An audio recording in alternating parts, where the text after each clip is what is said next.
Water is important item to take care of in highways and in drainage in athletic fields, golf courses. Dempsey. I'm an emeritus professor of civil engineering at University of Illinois, Champaign-Urbana. Well, I got my BS degree in 1960 from the University of Illinois as an undergraduate.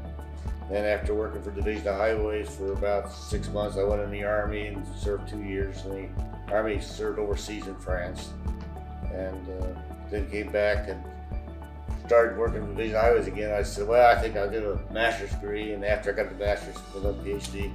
I ended up where I didn't think it would. That was a faculty member at the University of Illinois. Well, I taught geosynthetics, and I taught a course in soil mechanics for highway engineers, and I taught an airport facilities class. We were in TRB in 1982, Transportation Research Board in Washington, D.C., and I met up with some Monsanto people, and they were walking around with this door map material. They were trying to figure out maybe there was some highway use for that. And I could see right away it was too tortuous for any water flow through the thing, but I said, if we could convert that into a different kind of a structure, there's might be a possibility, and I call it fin drains, because I was doing some geosynthetics works at the time, and I said, we could make this into maybe something for highway drainage. And so that's when they started developing the Commerce setup with their continuous injection molding using high-density polyethylene, and we started from there. So we started a relationship with Monsanto at that time, started in 1982, and we had a product ready for field work by 1984. We ran more tests than you can stick. We really worked hard for 2 years, developing the flow characteristics, developing the design characteristics, how to fasten this stuff together, make it work, and how to insert it into the trench even. So there's a lot of effort. When the first project came in 1984, it was up on I-80 near Morris, Illinois, and we were in pretty good shape and ready to go. I mean, they went from a product, usually you go through a small test section. The first section they put in up on I-80 was about 6 or 7 miles long.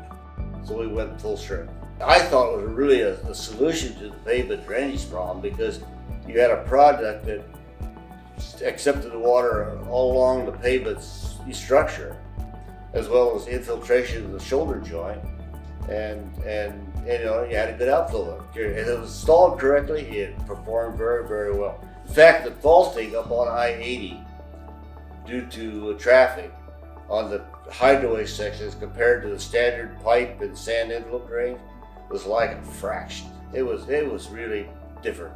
And the performance, as soon as that drop of rain hit that pavement, that drain started. But we actually put tipping bucket outflow beaters on those outlets, and was actually able to determine just how fast it responded and how it responded.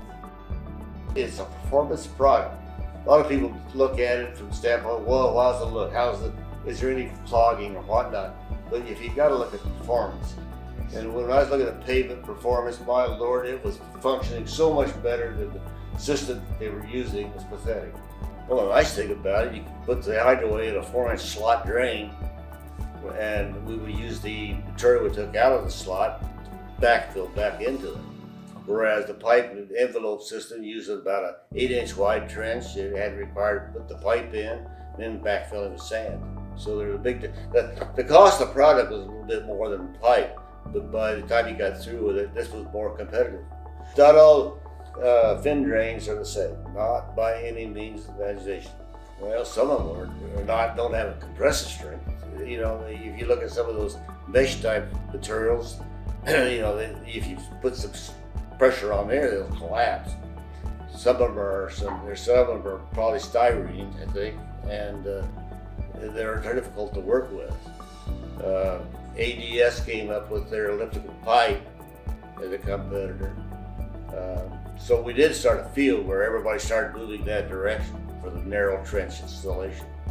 We did a large lysimeter study where we was comparing with some of the other products out there. We did in-plane flow, we did compressive strength characteristics, shear characteristics, long flume studies to see what the flow was for design of the outlets. What else? We did studies on this stuff for about 2 really serious years. And then after that, probably 2 or 3 more. You have to be able to have somebody to go take it from that stage to the manufacturer to the field.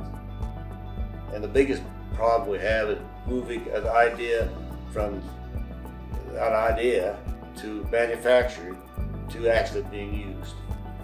And so you think everybody would want to do it. The founding, in 1988, I got pictures here. I put this around the entire foundation of this house.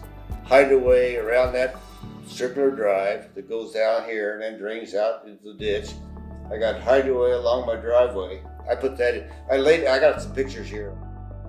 I laid that flat rather than putting it in like this, and because I didn't have a trencher, and that's worked really well. And then 2 years ago, I put the concrete pavement on top of it. So it'll last 100 years easily, if more. I mean, it doesn't deteriorate. Like I say, I wouldn't build a house today with a basement without having this stuff on it. I really wouldn't. I think it's the best product out there.